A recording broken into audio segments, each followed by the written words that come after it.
Hello, folks. Welcome back to Reality Check with Arvind Swaminathan. I know we're getting close to Diwali, but please, no fireworks. It doesn't help. You look at the atmosphere in Delhi, it's awful. Anyway, the things that have been happening in the Middle East, one begins to wonder. I had said in the earlier episodes of this, 5,000 rockets fired by Hamas in one night. Does that make sense? Is it even believable? Now, the truth begins to come out in the open. Not so long ago, a couple of days ago actually, I saw another video clip of a fairly well-known newscaster, now with her own channel, who's come out with it and said this. Okay, look, the clip that we keep seeing of 5,000 rockets being fired is actually taken from a video game. The clip we see of paragliders wandering into Israel, supposedly Hamas fighters, who started shooting up Israeli settlements, was actually taken in Egypt about 2 years ago.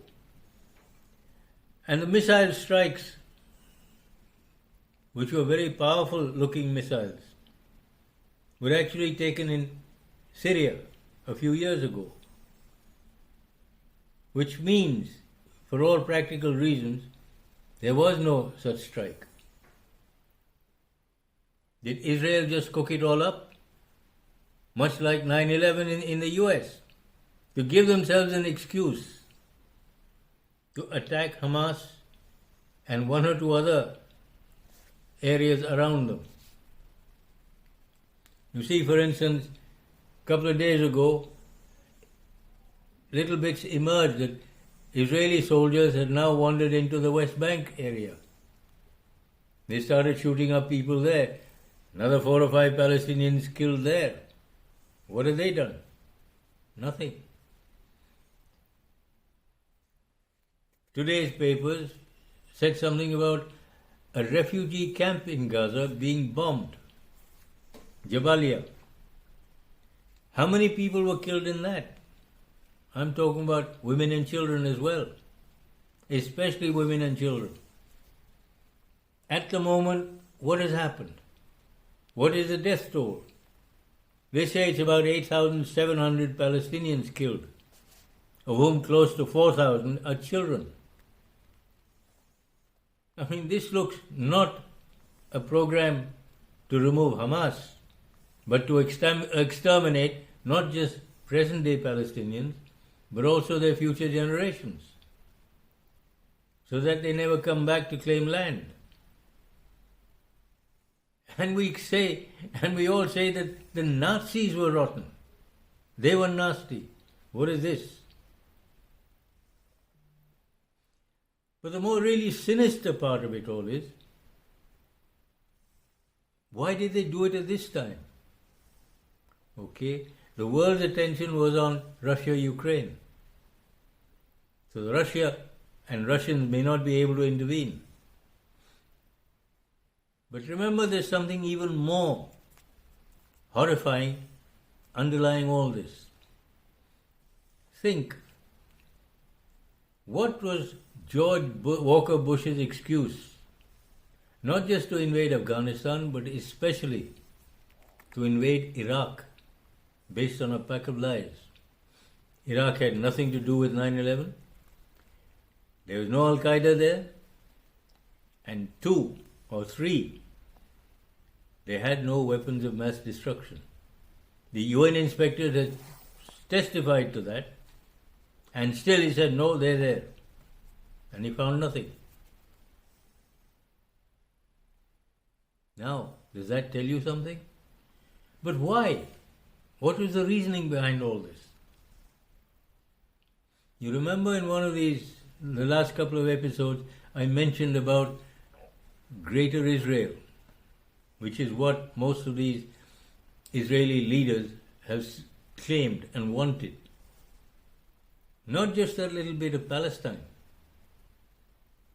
I told you, a little bit of southern Turkey, all of Lebanon, 80% of Syria, all of Jordan, 70% of Iraq, and 30% of Saudi Arabia, plus all of the Sinai Peninsula, up to Suez, across the Suez Canal and the Red Sea, all that Egyptian territory from the Red Sea to the Nile, right up to the Mediterranean coast. This is what they believe is what Greater Israel is going to be, or should be. So what has been holding them back? So far, Iraq was a very powerful state militarily. George Bush's attack destroyed their defenses. There is no army to speak of. There is no air force. There was no navy anyway.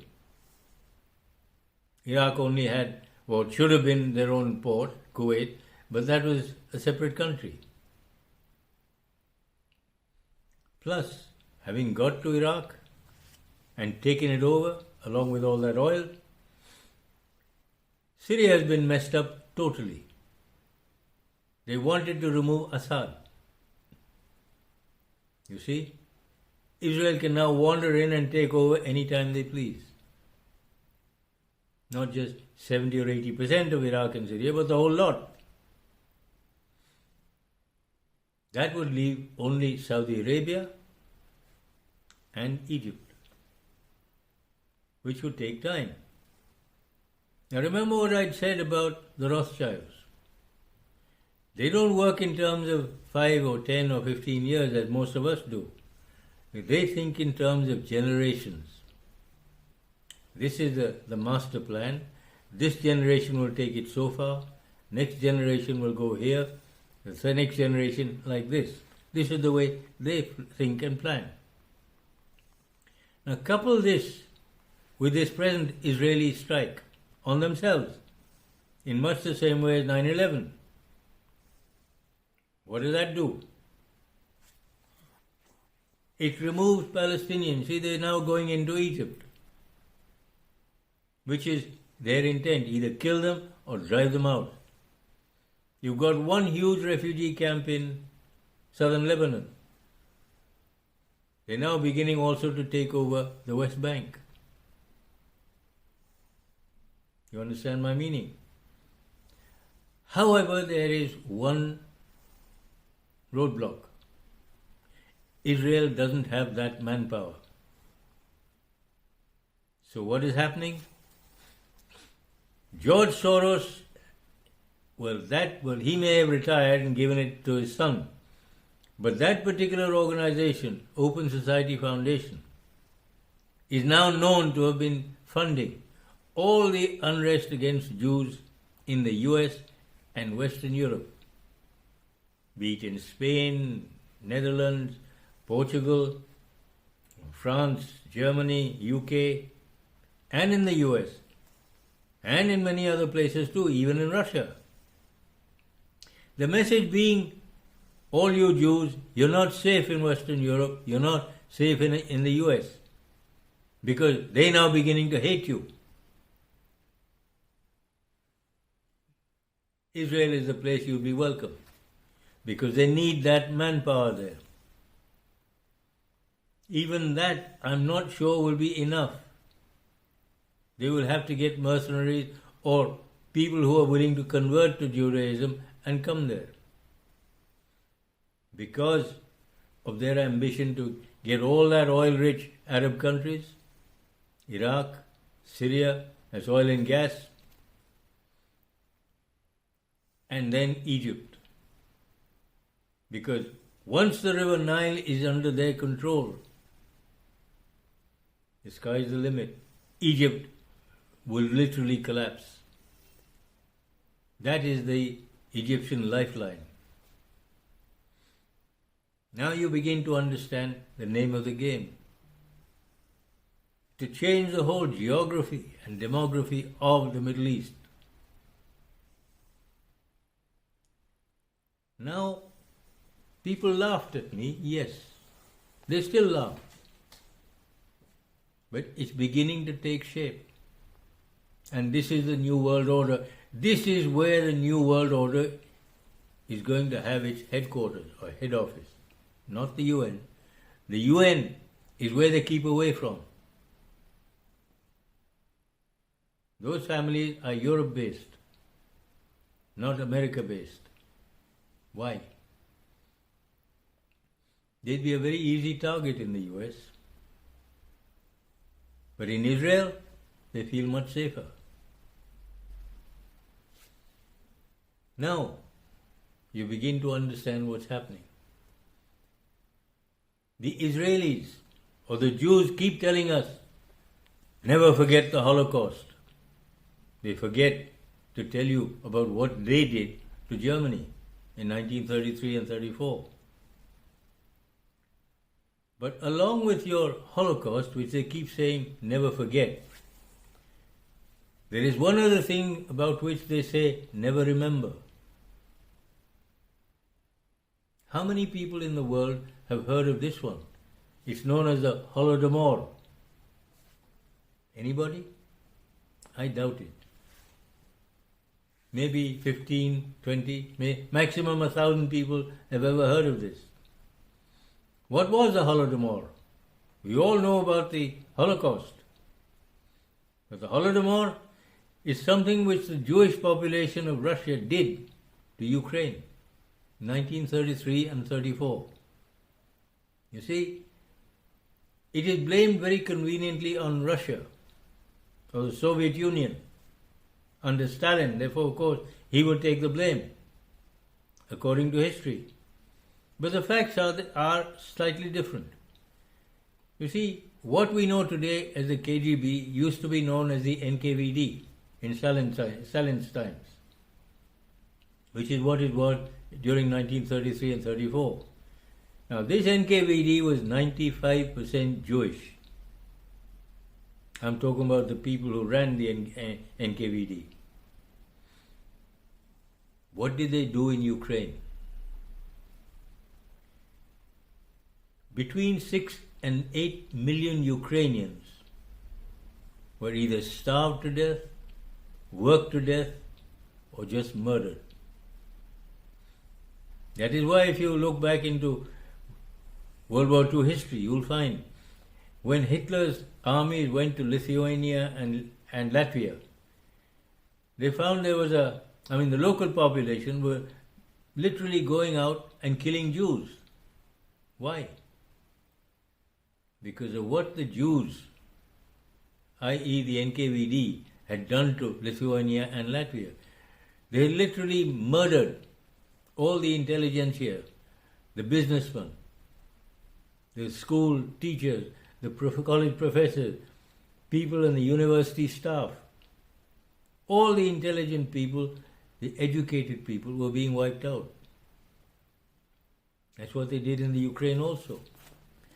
The idea was to bring in a whole outside bunch of people to replace Ukrainians. In much the same way as Palestinians are being removed from Palestine, it's called ethnic cleansing. It's nothing short of, what would you call it? What is the word for it? When you wipe out a whole population. I know there's a special word for it. Maybe you can think of it.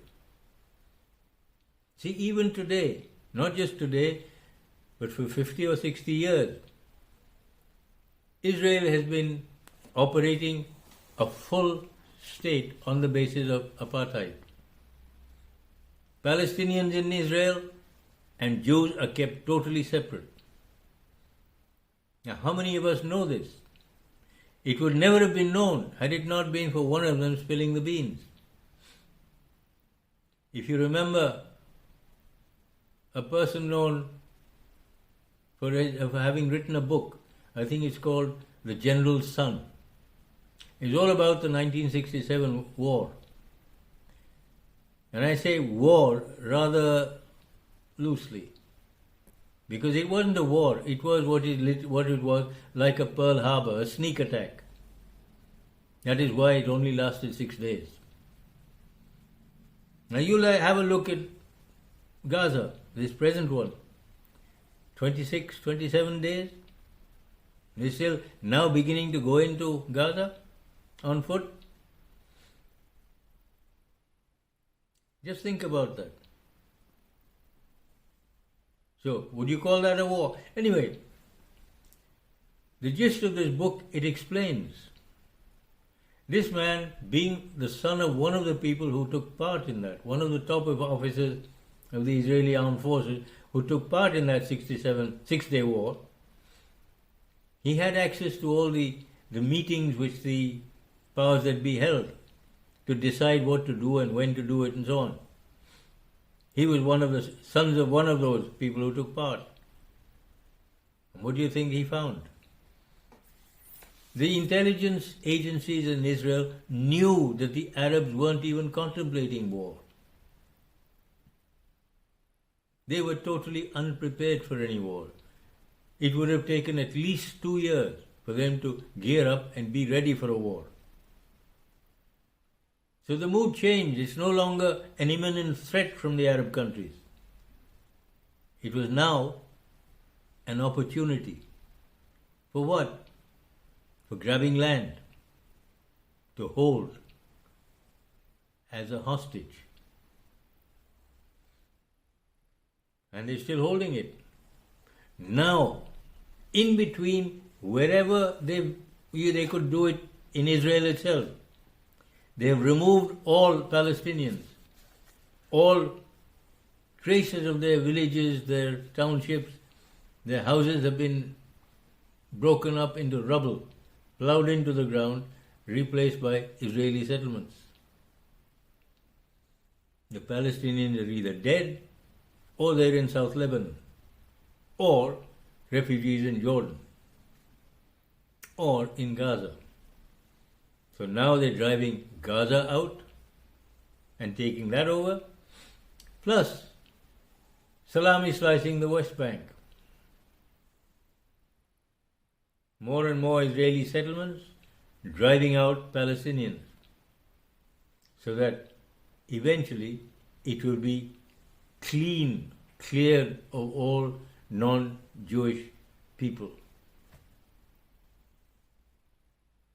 Once they have that, no further trouble. What I fail to understand is, instead of creating this mayhem in the Middle East, which was a very peaceful area in the 30s and 40s and 50s, why didn't the USA just give them, these Jews, land in the US, live there perfectly, with total security, total peace, to do whatever they wanted in their own little bit of space? Why did you have to bring them here? There you go again. You see, these people are of European origin, and we know what they have done for the last 500 or 600 years. Wherever they've been, they've destroyed local population, destroyed civilizations, and they're still doing it. I can't understand why they do it. What is it in their DNA that makes them do it? Is peace that abhorrent to them?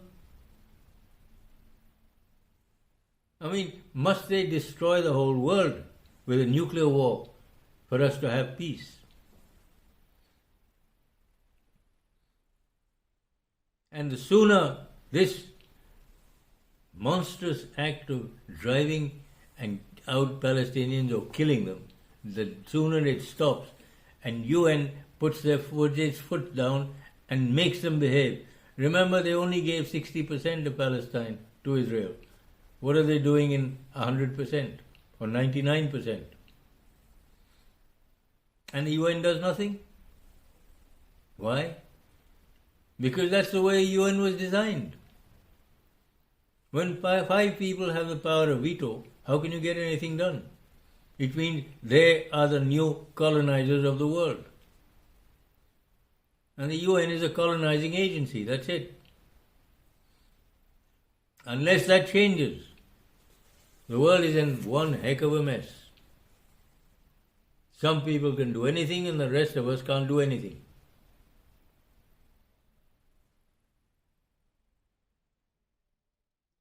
Now such things have to change. If they don't change, if European origin people are not made to behave themselves, I fear for this world, really. Especially when some of them have nuclear weapons. They don't seem to care. Remember, the only people who suffered nuclear attack are the Japanese. Nobody else has done. And who is responsible for it? The USA. And now their biggest allies, Israel. They have a fairly good nuclear arsenal. But we don't hear about it. Why? Because it's not convenient. And yet everybody knows that they have a nuclear arsenal. And the same old thing, we must have nuclear weapons, but nobody else must. That way we can dangle it over them and get what we want. So please folks, try and understand something. This is not something which Hamas did. Does Hamas even exist? And if it does exist, who created it? It wasn't some Arab or Palestinian. It was Ariel Sharon himself. That is why they can say anything they like and there's no response from Hamas. Because it's their own creation. Try and understand this. When is America going to wake up? When is Western Europe going to wake up? Put their hand on Israel's collar and say, look, enough is enough. Stop it. Otherwise, this whole thing is going to run out of control, and before long we will have World War III, like it or not. It's not Ukraine, but this is where it could begin very quickly. Why? Remember, all three Abrahamic religions are the most intolerant ones possible. To every one of those three, whether it's Christianity, Islam, or Judaism, it's either my way or the highway. There is no other way to them. So please, folks, get your act together. Well, time to call it a day today. Have fun. Think about what I've said very seriously. If you like it, press the like button, subscribe, pass it on to your friends, your relatives, your groups. Ask them to pass it on. Because it's something most of us should understand. We should know. It's not Islamic people who are penalizing or threatening Jews in Palestine or Israel. It's the other way around. It's again the minority bullying and kicking the majority. Thanks, folks. And I said, please do pass this on. Ciao.